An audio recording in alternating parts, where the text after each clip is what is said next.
Today on the Student Slant, we talk to Matt Brown from SB Nation about his career path and the changing world of sports media.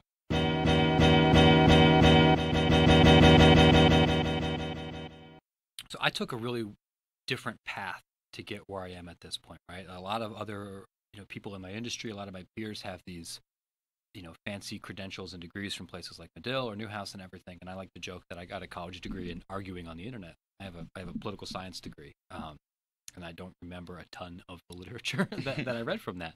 And it wasn't until probably 2 quarters away from graduating that I realized that what I really wanted to be was not a world saving attorney, but I wanted to be a writer. I wanted to be a journalist, and I wrote everywhere I possibly could. I covered high school football in Lincoln County. I did a quick internship for Columbus Monthly Magazine, where I answered Jim Ganal's fan mail and stuff, and just got as many clips as I possibly could. But no one was going to hire me because I've been writing for about 6 months, and I have a political science degree from a non-elite fancy pants college. So I joined Teach for America. I taught elementary school in New Orleans on the west bank of the Mississippi River, and I was horrendous. I got completely chewed up by a bunch of 10-year-olds and tried to put on like this big tough guy persona that I'm definitely not, and the kids saw through it, and it was a disaster. I realized I'm not good at this. I'm going to have to switch to something else. And I ended up doing a bunch of different things, right? I worked a political campaign. I worked for the DCCC during the Tea Party wave election. I was one of 2 House seats that I think Democrat actually won. And I realized, hey, I might be okay at this, but this job sucks. I don't want to knock another door the rest of my life. I don't want to be called racial slurs anymore. So I ended up working in human resources, which is a job. Right? Like nobody in college is like, no, I want to be a benefits administrator. I want to be a recruiter, right? Like that's not a thing that like elementary school kids draw in crayon. But I ended up doing that anyway for a little while, and I would write at night, so I wouldn't get bored. So I'd freelance for a bunch of sports blogs. I did a couple of things for the Chicago Tribune. I did stuff for some other outlets and papers, and I did that for years. Until something opened up finally full-time at SB Nation, right when I was about to quit and go get an MBA and go get a real job. And suddenly this position opens up, and the next thing I know, it's a couple years later, I'm in a coat and tie and I'm at the White House, right? I'm with the rest of the Ohio State press contingent writing about the Ohio State football team being at the White House. Here's this kid who didn't have a journalism degree and kind of came around this whole system the back way. This kid with an immigrant parent and none of the credentialing, and I'm sitting there in the White House briefing. That's really cool. My name is Matt Brown. I'm a college league manager for SB Nation. I'm Jake Ray. I'm Zach Varda, and this is the Student Slant. So you talk about getting to SB Nation full time, and I know having a chance to talk to you before the podcast, you kind of got in on the ground floor of land grant. Yeah. So how have you seen kind of the blogosphere, so to speak, grow, especially with sports media, where people aren't going to their sports pages in their print newspaper, they're going to the blogs to get their information? Yeah, it's changed immeasurably just in the past couple of years since I've been doing this. We talked to some people who've been really blogging regularly since like 04, 05, 06. The difference is even more dramatic. And I don't want to say that no one's going to their newspapers. I think that there are some sports sections that our newspapers have changed a lot. It's much faster, right? And what you're writing has a much smaller like lifespan. 20 years ago you write a gamer, you're still expecting people to read and care about that game the next day, or maybe even a little bit after. Now it's 90 minutes, and then we have to dig into the analysis. We have to dig into the multimedia. We have to dig into the GIFs, the videos, the podcasts, and you just write a lot more. And on one level, I think that's really good for the fan because you see the elevation of a lot of different kinds of voices, right? Like Bill Simmons was kind of like our first one, and now we have a bunch more. Many of them are really excellent. There's without blogosphere internet, there's no Shea Serrano. There's no a bunch of other, I think, really, really engaging, unique voices. It can make it harder because there's a bunch of other stuff that we have to sift through. It makes it harder because it's a big business challenge for our industry. But as a consumer, you have a lot more options and an opportunity to engage with people who are really emotionally connected to your team. And I think that's a fun thing. So kind of going off that, the gamer isn't as important as it used to be, like as you said. And in this podcast, we like to focus on kind of what student journalists can do. What can a student journalist do to stand out in the sports media world to add personality to their writing in sports, so they're not just writing game recaps? Yeah, it's a good question, and a lot of it's going to vary depending on the person because everyone has different skills. I guess let's talk about, let's say that you're going to go cover an Ohio State basketball game. I think it's better if we talk about this with some concrete examples. So the conventional game story is you sit down there, maybe you write a game preview the day before. If you're smart, maybe you look at KenPom, you look at some of the advanced analytics for basketball, and you write 800 words about who are the important players in this game, who you think's going to win. And we should still do this because people do read those stories. Maybe not as much for an Ohio State basketball game in November, but people still read the show. And then you get to the game. So like the easy thing to do, where you don't have to do a whole lot of planning, is to go there, watch the game, fire off a couple of tweets for play-by-play.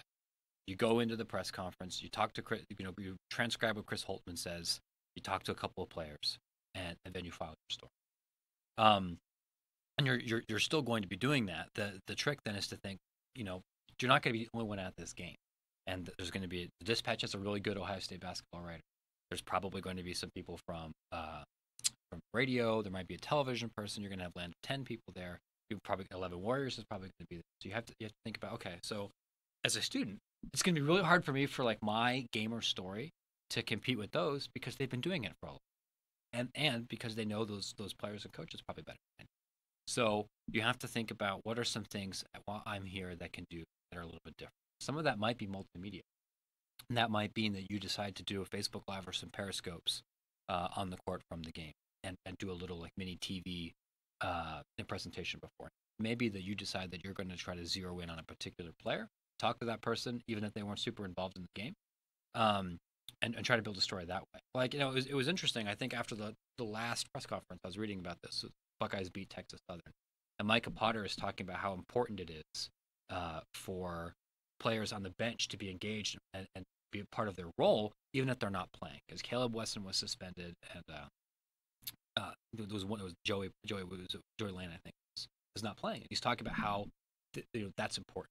Well, for your next game, Ohio State's playing some other kind of low major team. That could potentially be your focus. Like, I want to talk to the walk-on.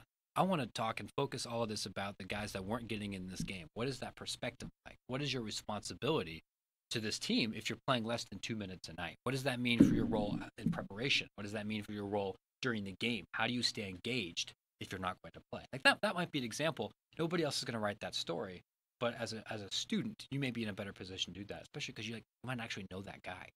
All right, like you live here, you see these people, the college athletes in a different way than I certainly do. So, as a student or even a blogger, how do you build that credibility and that kind of respectability to be able to have the access to come into those conferences and stuff like that when you're not backed by maybe the name of the Dispatch or 11 Warriors or something big like Land Grant? Yeah, and it's funny because Land Grant doesn't get that from Ohio State quite a bit. Tomorrow I think is going to be my first game like as a credentialed media in Ohio Stadium since I left, and obviously a big part of that's because I'm based in Washington D.C. If I was here, that'd be a bigger priority. So there's two questions there.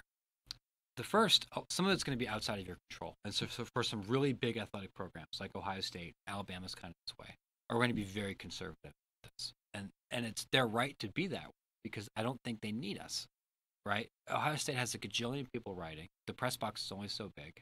And they don't necessarily need the voice of another blogger to go get their stories told, at least not for Ohio State football and basketball. So what I do in those situations is I talk to the SID, and I say I don't even ask for access for those things, especially if I was not a major blogger. And I'd ask for access for women's soccer, or I'd ask for access for lacrosse, or some smaller sport where they actually do need.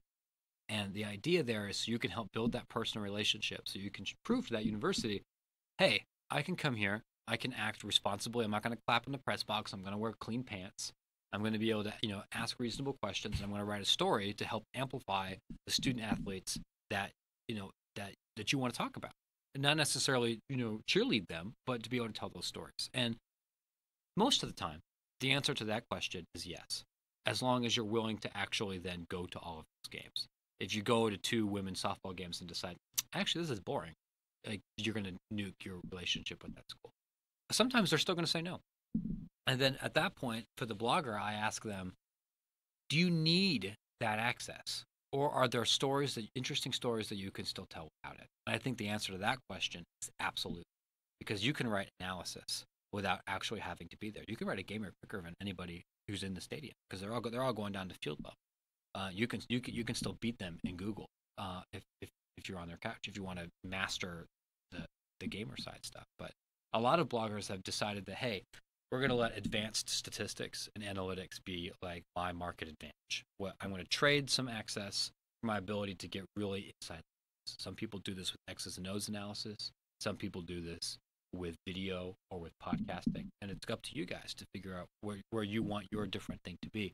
But I wouldn't let a university, whether that's Ohio State or whether Ohio Wesleyan, determine your ability to tell stories based on whether they're going to respect what you're doing. So for me personally, I found it really interesting that you're a political science major when you were at Ohio State, because that's my second major. I'm a journalism and political science major, and I think I personally find it's two very different ways of thinking. Political science is just so straightforward, analytical, and journalists are trying to tell a story. So I was just kind of wondering if, I guess if you have an opinion on what it takes, like the way you have to think to be a journalist and come up with these creative storytelling methods. That's a good question. I'm not sure if there's necessarily like one way you have to think, because journalism comes in a lot of different flavors, right? There's a lot of different kind of work. The stuff that I do, pretty different from what Bill Connolly, my colleague, does. It's very different from what Spencer Hall does for SB Nation. Like that's almost 100% driven, and Bill is extremely analytically driven and does so much of his stuff in spreadsheets, and I have a different approach. I think that political science or lots of other liberal arts will make you a better journalist, in part because it gives you some subject matter expertise. I talked about this a little bit earlier today. You're always going to be a lot more valuable of a writer if you know what you're know a subject or a thing very, very well, whether that's drawing from your life experience or from some academic training. I think it would be difficult to be like a really good science writer if you didn't understand at least the foundations fundamentally of like the science that you're trying to explain, trying to analyze. So political science helps with that. I think it helps with some skepticism, and it helps you understand and manipulate data, which is increasingly important in journalism now, especially with some of the editorial apps that people create and trying to use large amounts of data to be able to tell interesting stories and being able to comb through that to find a narrative. Journalism school, I tease on it online a lot. I do think it's still a worthwhile and useful enterprise, but there's a lot of things that you can study to get you to a path to be able to produce some really interesting work. Maybe that's political science, maybe it's engineering, maybe it's not college at all. One of our best writers at SB Nation, John Boyce, the guy that did Breaking Bad, who I think is a genius. We hired him from Radio Shack. Like he doesn't have a college degree at all. We have some other people in our company. It's the lessons that you take from those experiences that I think are much more valuable than what exactly your credential says. So I know you can't say much about it, but we do have you on a day where your company just unionized. Yeah, busy day for us today. So maybe not. You can't get into the specifics of that, but maybe just. The LA Times just unionized. Is this a monumental moment for not monumental, but is this a changing moment for the business where we're going to see a different journalism world in 5 years? I'm not 100% sure what this is going to mean for consumers yet. And I want to put a big fat caveat in front of everything that I'm about to say, because my company indicated a desire to unionize like 4 hours ago. So a lot of this stuff is really new. It's a big moment because we are one of the larger and more influential digital-only outlets that's decided to do this. Historically, a lot more newspapers were unionized, but a lot of magazines and online places, like a BuzzFeed, were not. I know there's pluses and minuses to that and everything. This industry has matured enough where there's a real demand for some kind of standardization and some say in your workplace environment for a lot of writers and editors and producers. I personally think that's a very positive thing. I don't think unions are perfect, but they can do a lot of good things. And given the way the power structure is in this industry and the kinds of people that are owning and operating these outlets, I think it can be a thing that makes this career better. and we've had so much bad news in this industry, especially in sports. ESPN's laying a bunch of people off, Fox is laying a bunch of people off. You hear, newspaper people, good newspaper people are bought out seemingly every day. If there's a movement to be able to help try and create some more control and some more stability and structure, I think that's a positive thing. We'll see what happens forward, though. I guess this is kind of a fluff question, but I'd be remiss not to. Those count too. Yeah, I'd be remiss not to ask it. When you're looking for out of college kids, people who want to contribute, I know you talked about having a small portfolio over a big portfolio. In the class we were just in, what's going to make someone stand out to you when you're going through and you need the next intern, you need your next contributor?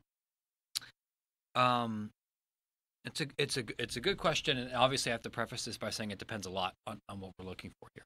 But I would really encourage every student to think about what are the things that are unique about you that you think that you can do really well, and that might be your versatility. I'm impressed when I see people who are like, I can reliably write a news story, I can write an opinion, I know how to edit a podcast, I can manipulate video a little bit, and I understand analytics and the kinds of things that perform well on social media. Like, it is a skill to be good at Facebook, or to be good at Twitter, or to be good at Instagram or Snapchat. It's difficult to be good at all of those things. So you'll have to decide to pick 2 or 3 of those that you really want to hang out on. So what I'm looking for when I look at somebody's clips, or when I look at their portfolio, I want to know what is it that they're trying to, is like their hook. What is the thing that you do really well, and does that come off in your portfolio? So we've hired people who just had a really, really great voice, and they shared like a first-person story, or they shared a column that was really funny or really insightful and was written in a way that kind of stands out from people.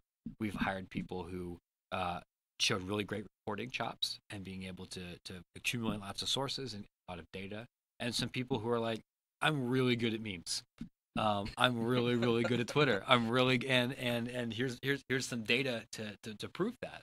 And that's what we're looking for here. I think that requires some level of real introspection, to take stock of what is it that you're good at, and what's going to be the thing that you're going to try to sell.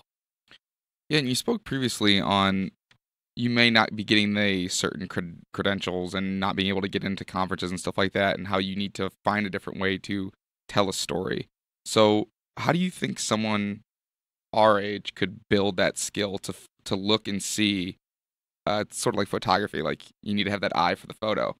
How do you have that eye for that certain unique article that maybe you're not in a conference covering that, but you're finding something unique that someone's going to want to read? Yeah. A big part of that, honestly, is just to like live a little bit. And that's one of the cool things about being a student in a place like Ohio State, because Ohio State is gigantic. It is an order of magnitude bigger than my hometown, which means there's a ton of things that are happening here. And you, because you live here and you work here and you go to school here, are going to have different insights on those than somebody who's an outsider. So you should go do things and go read things and be active in this community, because that really great, unique story, it's probably not in your dorm. It might be. It's probably not. Definitely not in your lousy apartment, unless that story is like, we just found a bunch of gigantic building code violations, or you would never believe what this carpet smells like. It's outside. And once you build those connections and you find people in your campus community who have interesting things to say, or interesting events happen, because the Lantern can't cover all of it. That's your move. And even if that's too narrow, it's just a gigantic town. Like, people forget that Columbus is a really big city. There's a bunch of interesting art things that are happening here. There's a bunch of sports in Columbus that have nothing to do with Ohio State. There's a professional lacrosse team. I think there was a professional ultimate frisbee team here for a minute. Those are really fun to cover. We have poetry. We have lots of good music. I think there's rugby. I don't think I'm making that up either. Like, there's other things. There's no shortage of stuff to cover. The trick is just getting out there and asking around and looking for it. And then no stodgy sports information director can keep you out of finding interesting things to talk about. So I'd like to, not backtrack, but kind of circle back around to sports coverage. Politics is seeping into everything today, and sports coverage seems to be the best, and you get those. I think some of my favorite Twitter responses are "stick to sports." When they tell sports fighters they can't have other opinions. How do you, personally or at SB Nation, handle politically tinged topics or anthem protests? Just the inevitability of the intersection of society and sports. Yeah, I'm glad you kind of closed that with the inevitability, and I'm fortunate that I work someplace that shares my belief about that inevitability. Like I wrote a book a couple of months ago, What If? Closer Look at College Football's Great Questions, that talks about this a little bit. And it's, sports exist within society, and it is unrealistic and not even accurate, really, to expect them to be completely divorced from it. I understand the desire for that and the impulse. It's freaking exhausting for every single thing, especially now, to be politically charged. So I'm a little bit different, I think, from a lot of other journalists, because I'm a really political person, right? Like, that was I did politics before I did sports, and I'm not afraid to mix it up a little bit online, and I don't have a lot of patience for people who tell me to stick to sports. Maybe I should narrow that back a little bit, because I tweet about religious stuff all the time. I tweet about fatherhood. I tweet about politics, and what's going on in sports. So like our attitude at SB Nation is we look at this and like, we can't achieve perfect objectivity. We want to talk about things that matter within the ecosystem of sports. That might be the events themselves. That might be cultural things adjacent to that, which could be music. It could be fashion. It could be, a litany of other. It could be video games, and it also will mean politics. And so we need to talk about that fairly. We try not to be preachy. Sometimes we succeed with that. Sometimes we don't. But we have to acknowledge that those things are related. Especially with something like anthem protests. I actually think we're doing the story an enormous disservice if there's a gigantic anthem protest at a game and you write about who wins the Browns-Eagles game. Because in 2 weeks, no one's going to freaking care about the Browns-Eagles. They are going to care about how this particular event impacts local politics, impacts the business of the NFL, impacts the television side, impacts how we view racial relations in this country. That's enormously more important. And we need to have the foresight and the eye and maturity to be able to know when to step outside that scope.